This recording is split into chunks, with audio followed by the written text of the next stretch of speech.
রাজধানীর নিউ মার্কেটে শীর্ষ সন্ত্রাসী খন্দকার নাঈম আহমেদ টিটনকে গুলি করে হত্যার ঘটনায় এখনো কোনো অগ্রগতি নেই। ঘটনার সঙ্গে জড়িত দুই শুটার সহ কাউকেই শনাক্ত করতে পারেনি পুলিশ। এমনকি হত্যাকাণ্ডে অংশ নেওয়া সন্ত্রাসীরা কোনো শীর্ষ সন্ত্রাসী চক্রের অনুসারী কিনা তাও নিশ্চিত হওয়া যায়নি। ফলে নিউ মার্কেট থানায় দায়ের হওয়া হত্যা মামলাটি কার্যত অগ্রগতিহীন অবস্থায় রয়েছে। ঢাকায় আন্ডারওয়ার্ল্ডে ফের অস্থিরতার কথা বলছেন কেউ কেউ। ঘটনার পর ছায়া তদন্ত শুরু করে গোয়েন্দা পুলিশ। তারা বলছে তথ্য প্রযুক্তির সহায়তায় জড়িতদের শনাক্তের চেষ্টা চলছে।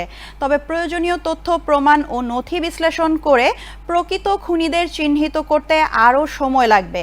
তদন্ত সংশ্লিষ্টদের ভাষ্য অনুযায়ী ঘটনার দিন টিটন মোবাইল ফোন সঙ্গে না নেওয়ায় তার অবস্থান ও কার সঙ্গে যোগাযোগ হয়েছিল তা নিশ্চিত করা কঠিন হয়ে পড়েছে। ডিবির একটি সূত্র জানায়, পূর্ব পরিকল্পিত এ হত্যাকাণ্ডে টিটনকে নিউ মার্কেট এলাকায় ডেকে আনা হয়। ধারণা করা হচ্ছে তার ঘনিষ্ঠ কোনো ব্যক্তি তাকে সেখানে যেতে প্ররোচিত করে, যাতে হাজারীবাগের সুলতানগঞ্জ এলাকার বাসায় ফেরার পথে নিউ মার্কেট এলাকা দিয়ে যাতায়াত নিশ্চিত হয়।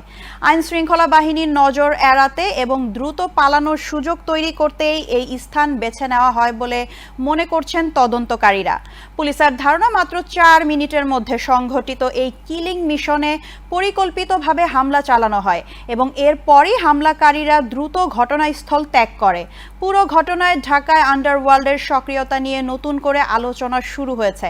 তদন্তে পাওয়া সিসি ক্যামেরার ফুটেজ বিশ্লেষণ করে হত্যাকাণ্ডের পুরো সময়রেখা উদ্ধার করেছে তদন্তকারীরা। এতে দেখা যায় সন্ধ্যা থেকে রাজধানীর নিউ মার্কেট ও নীলক্ষেত এলাকায় ঘুরছিল দুই মোটরসাইকেল আরোহী শুটার।